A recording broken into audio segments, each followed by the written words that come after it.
നമസ്കാരം. സഭയിൽ സർക്കാരിൻ്റെ അവഗണനാ രാഷ്ട്രീയത്തെക്കുറിച്ച് സംസാരിച്ച തിരുവഞ്ചൂർ രാധാകൃഷ്ണൻ വികസന കാര്യങ്ങളിൽ ചില പ്രത്യേക പ്രദേശങ്ങളോടുള്ള സർക്കാരിൻ്റെ സ്വഭാവം അത് എടുത്തു പറയുകയും അതിനൊപ്പം തന്നെയായിരുന്നു ആശാ വർക്കർമാർക്ക് വേണ്ടിയിട്ട് സംസാരിച്ചത്. ശക്തമായ ഭാഷയിൽ ആശാ വർക്കർമാരുടെ പ്രശ്നവും അതോടൊപ്പം മെഡിക്കൽ കോളേജിലെ അവശ്യ വസ്തുക്കളെക്കുറിച്ചും അദ്ദേഹം സംസാരിക്കുകയുണ്ടായി. പലപ്പോഴും അദ്ദേഹത്തിൻ്റെ പ്രയോഗങ്ങളിൽ പോലും സ്പീക്കർ ഷംസീർ പോലും സഭയിൽ പൊട്ടിച്ചിരിച്ചുപോയി. ആ വീഡിയോ ദൃശ്യങ്ങളിലേക്ക്. സാർ, ഇവിടെ മെഡിക്കൽ കോളേജിൽ ചെല്ലുമ്പോ അവർക്ക് പഞ്ഞിയും നൂലും മേടിച്ചു കൊണ്ട് കിടക്കുന്ന ഒരു കാലഘട്ടം സർസിപിയുടെ കാലത്ത് പോലും ഈ കേരളത്തിൽ ഇല്ലായിരുന്നോ എന്നുള്ള യാഥാർത്ഥ്യം മറക്കരുത്. സാർ, ദയവായിട്ട് അതൊന്ന് മാറ്റണം, ദയവായിട്ട് മാറ്റണം. ഞാനിത് വിമർശിക്കുകയല്ല, വിമർശിക്കാൻ വരുന്നതേ ഉള്ളൂ. അത് മാറ്റുന്നതിന് വേണ്ടിയുള്ള സന്ദർഭം ഞാനിതിനെ എതിർക്കുകയാണ്. ഒറ്റവാക്കിലത് നിർത്തണം. സാർ, ഇവിടെ പ്രധാനപ്പെട്ട പ്രശ്നം എന്താ? ഇവിടെ ചില വകുപ്പുകൾക്ക് കാശ് കൊടുക്കും, ചില വകുപ്പുകൾക്ക് കാശേ കൊടുക്കില്ല. സാർ, ഇവിടെ KSRTC അടിസ്ഥാന സൗകര്യ വികസനത്തിനും ഡിപ്പോകളുടെ വർക്ക്ഷോപ്പുകളുടെയും നവീകരണത്തിനും 30 കോടി രൂപ ബജറ്റ് വിഹിതം വെച്ചു. സാർ, അവർക്ക് കൊടുത്തത് 6.63 കോടി രൂപ മാത്രം. അവരെത്ര ചെലവഴിച്ചു അത് വേറെ പ്രശ്നം, അത് ആ ഡിപ്പാർട്ട്മെൻറ്റാണ്. സമ്പൂർണ്ണ കമ്പ്യൂട്ടർവൽക്കരണം, ഗവേണൻസ് 20 കോടി രൂപ ബജറ്റ് വെച്ചു. അവർക്ക് 5.51 കൊടുത്തത്, 5.41 അവർ ചെലവഴിച്ചു. സാർ, ഇതൊക്കെ ഈ നിയമസഭയിൽ തന്ന കണക്കുകളുടെ അടിസ്ഥാനത്തിലുള്ളതാണ്. അപ്പോൾ ചില വകുപ്പുകൾക്ക് പണം കൊടുക്കും, ചില വകുപ്പുകൾക്ക് കണക്ക് കൊടുക്കില്ല. ഇപ്പോൾ ശ്രീ സലാം പറഞ്ഞതനുസരിച്ചാണെങ്കിൽ ധാരാളം പണം മറ്റേല വകുപ്പിന് കൊടുത്ത്, ഞാൻ വകുപ്പിൻ്റെ പേരൊന്നും പറയുന്നില്ല. പക്ഷെ ചിലരോട് ചിറ്റമ്മ നയം എടുക്കുന്നത് ശരിയാണോ എന്നുള്ളതാണ് എൻ്റെ പ്രസക്തമായ ചോദ്യം.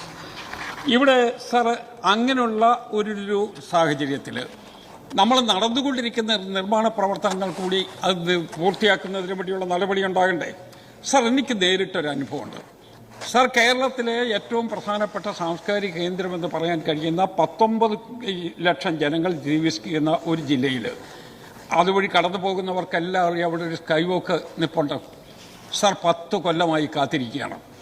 സാർ, അത് 2015 നവംബറിൽ national transport commission and research centre അതിൻ്റെ ട്രാഫിക് വികസന പ്ലാനിൻ്റെ അടിസ്ഥാനത്തിൽ അത് രൂപകൽപ്പന ചെയ്തതാണ്. അന്ന് മുതലിൻ്റെ വർക്ക് മുന്നോട്ട് പോകുന്നതാണ്.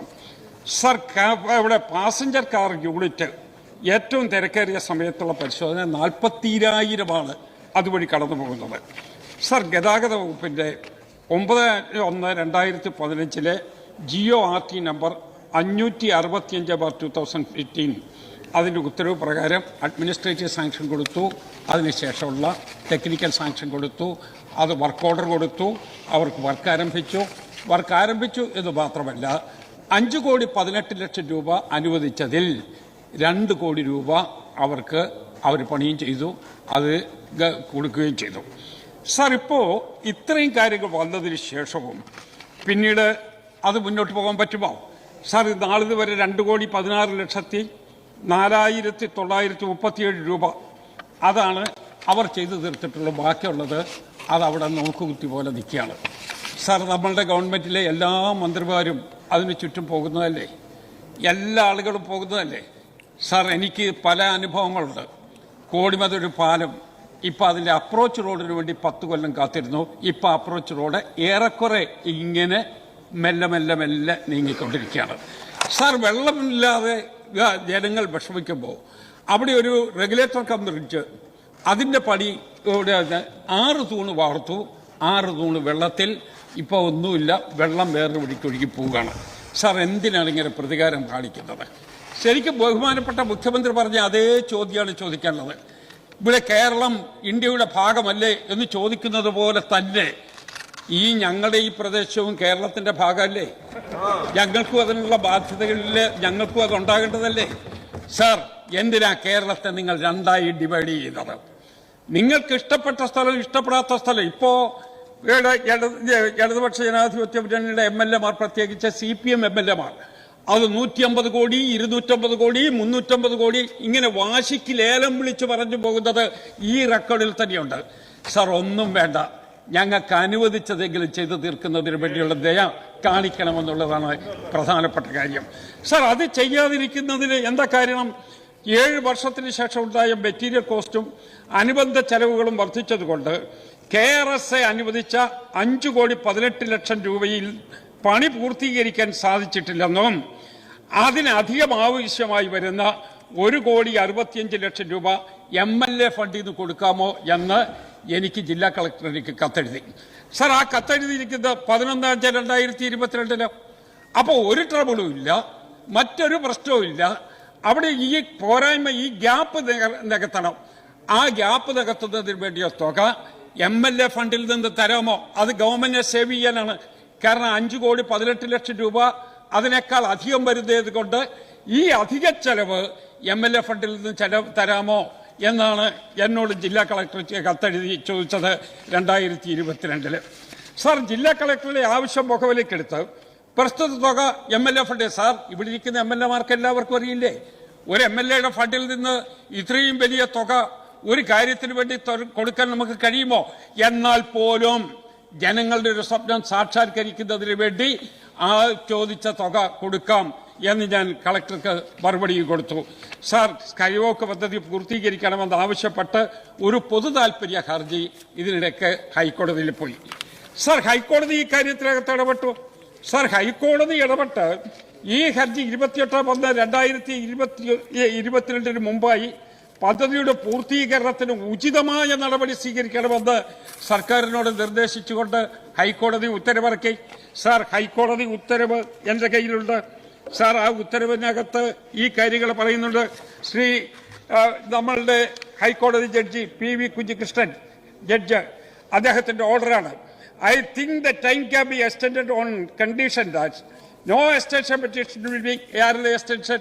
ഗവൺമെന്റ് ചോദിക്കുക, ഇനിയും ഞങ്ങൾക്ക് സമയം വേണമെന്ന് ചോദിക്കാനുള്ള ശ്രമം വന്നപ്പോൾ no extension petition will be entertained by this court. Therefore, the time is extended for further period of 5 months from 6/3/2023 on condition. Sir, അതാണ് ഏറ്റവും പ്രധാനപ്പെട്ടത്. On condition that no further extension petition will be entertained by this court.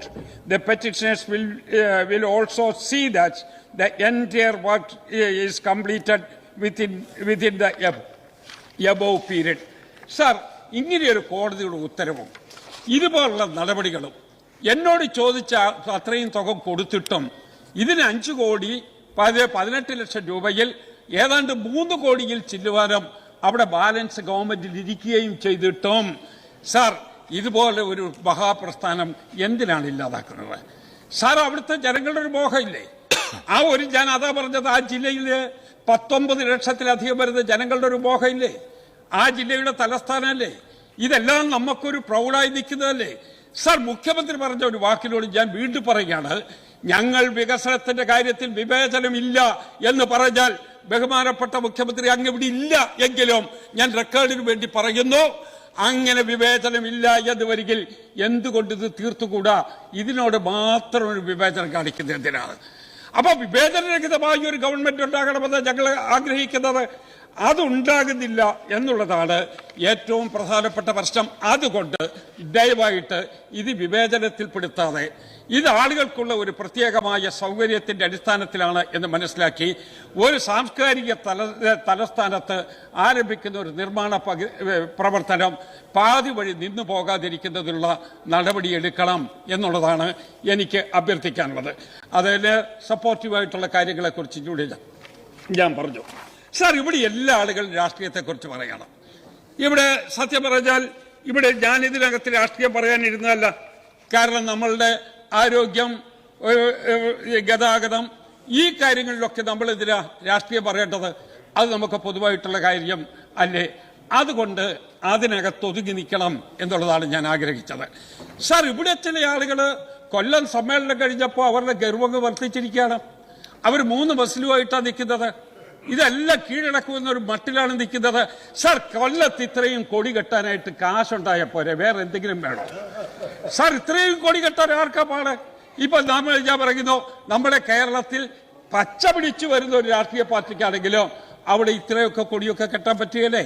അപ്പൊ കൊടിയല്ല പ്രശ്നം, ആഘോഷമല്ല പ്രശ്നം, ജനങ്ങളുടെ thinking ആണ് പ്രശ്നം. ജനങ്ങളുടെ കൺവിക്ഷനാണ് പ്രശ്നം. ജനകീയ പ്രശ്നങ്ങൾ പരിഹരിക്കുന്നുണ്ടോ എന്നുള്ളതാണ് പ്രധാനപ്പെട്ട പ്രശ്നം. ആ ജനകീയ പ്രശ്നങ്ങൾ പരിഹരിക്കുന്നതിന് വേണ്ടിയാണ് നിങ്ങളിൽ നിന്ന് ഞങ്ങൾ ആഗ്രഹിക്കുന്ന കാര്യം. സാർ, എനിക്ക് ആരോഗ്യ വകുപ്പിനെ കുറിച്ച് മതിപ്പ് കുറവൊന്നുമില്ല സാർ. പക്ഷേ നമ്മൾ മെഡിക്കൽ കോളേജിൽ ചെന്നാൽ പോലും നൂലും പ്ലാസ്റ്ററിങ്ങിനുള്ള സാധനവും ഒക്കെ മേടിച്ചുകൊണ്ട് എല്ലാം കുറിപ്പ് കൊടുത്തു പോവുകയാണ് സാർ. ഇതുപോലുള്ള ഞാൻ ദീർഘമായിട്ട് സംസാരിക്കുന്നില്ല സാർ. സാർ, ഇവിടെ മെഡിക്കൽ കോളേജിൽ ചെല്ലുമ്പോൾ അവർക്ക് പഞ്ഞിയും നൂലും മേടിച്ചുകൊണ്ട് കിടക്കുന്ന ഒരു കാലഘട്ടം സർസിപിയുടെ കാലത്ത് പോലും ഈ കേരളത്തിൽ ഇല്ലായിരുന്നു എന്നുള്ള യാഥാർത്ഥ്യം മറക്കരുത് സാർ. ദയവായിട്ട് അതൊന്ന് മാറ്റണം, ദയവായിട്ട് മാറ്റണം. ഞാനിത് വിമർശിക്കുകയല്ല, വിമർശിക്കാൻ വരുന്നതേ ഉള്ളൂ. അത് മാറ്റുന്നതിന് വേണ്ടിയുള്ള സന്ദർഭം അങ്ങ് വിനിയോഗിക്കണമെന്നാണ് എനിക്ക് പറയാനുള്ളത്. അപ്പം നമ്മുടെ നാട്ടിൽ ജനങ്ങളുടെ പ്രയാസങ്ങൾ മനസ്സിലാക്കാൻ കഴിയണം സാർ. ഒറ്റ വാക്കുകൂടി ഞാൻ പറയുന്നു. നമ്മളുടെ ഈ പാവപ്പെട്ട സ്ത്രീകൾ അവിടെ സെക്രട്ടേറിയറ്റിന്റെ നട കിടക്കുകയല്ലേ സാർ. എത്രയോ അവർ ഉന്നയിക്കുന്ന ഒരു ആവശ്യം നമ്മളുടെ വീട്ടിന്റെ പടിക്കൽ വന്ന് നമുക്ക് അവരുടെ ഒരു സഹിഷ്ണുത കാണിക്കണ്ടേ സാർ? ആശാ വർക്കേഴ്സിനോട് ഇങ്ങനെ നിർദ്ദയമായി പെരുമാറേണ്ടത് അവരെന്നെ നിങ്ങളെ വിഴുകാൻ വരുന്ന ആളുകളാണോ? അവർ നിങ്ങളുടെ ഏതെങ്കിലും സ്ഥാപന വസ്തുക്കൾ തട്ടിക്കൊണ്ടു പോകാൻ വരുന്നവരാണോ? അവർ പറയുന്ന അവർ ചെയ്തിട്ടുള്ള പണി എന്താണ് സാർ? അവർ ചെയ്തിട്ടുള്ള പണി നമ്മുടെ അഴുക്കുചാല് നന്നാക്കുക, കക്കൂസ് മാലിന്യം വൃത്തിയാക്കുന്നതിന് വേണ്ടി ശ്രമിക്കുക, വീട്ടിലെ ക്ലീനിങ് നടത്തുക, ഇതുപോലുള്ള കാര്യങ്ങൾ ചെയ്യുമ്പോൾ എനിക്കറിയാം നിങ്ങൾ സഹികെട്ടിരിക്കുകയായിരുന്നുള്ളത് എനിക്കിപ്പം പിടികിട്ടി സാർ. ഇവര് ഒരു ആശ്വാസ ശബ്ദമാണ് ഞാൻ അവിടുന്ന് കേൾക്കുന്നത്. അതുകൊണ്ട് ആ പാവപ്പെട്ട ആളുകളെ ഇനി എന്നോട് കാണിക്കുന്ന ബഹളം പോട്ടെ. എന്നാ പിന്നെ ഈ ബഹളം നിങ്ങളുടെ മനസ്സിലുണ്ടെങ്കിൽ ആശാ വർക്കേഴ്സിന്റെ പ്രശ്നം പരിഹരിച്ചാൽ പോരെ? അവർക്ക് ആശാ വർക്കേഴ്സിന്റെ പ്രശ്നം പരിഹരിച്ചാൽ പോരെ? 7,000 രൂപയ്ക്ക് പകരം 21,000 വേണമെന്ന് ഞങ്ങൾ ആവശ്യപ്പെട്ടത് അങ്ങ് അനുവദിച്ചാൽ അനുകൂലമാണെങ്കിൽ സാർ. ഇത് ഡിസ്ക്രിമിനേഷനാണ് ഒറ്റ മിനിറ്റ് കൊണ്ട് തീർക്കും സാർ. ഇത് ഡിസ്ക്രിമിനേഷനാണ്. ഇതല്ല ഈ ഞാൻ പറഞ്ഞു വന്നത്. അതെ, അതുകൊണ്ട് ഇത്ര മോശമായ രൂപത്തിൽ അവരെ ഡീൽ ചെയ്യരുത്. അവർ വർഗ വിപ്ലവത്തിനെതിരല്ല, അവർ വർഗ വിപ്ലവം ഉണ്ടാക്കാൻ ശ്രമിക്കുന്നവരുമല്ല. പക്ഷേ ആ പാവപ്പെട്ടവരുടെ കണ്ണീരൊപ്പാൻ നിങ്ങൾക്ക് കഴിയുന്നില്ലെങ്കിൽ തലമുറ നിങ്ങളെ സത്യം പറഞ്ഞാൽ പറയേണ്ട കാര്യമില്ല. അത് അവസാനിപ്പിക്കുന്നതിന് വേണ്ടി നടപടിയെടുക്കണമെന്ന് ഞാൻ അഭ്യർത്ഥിക്കാം.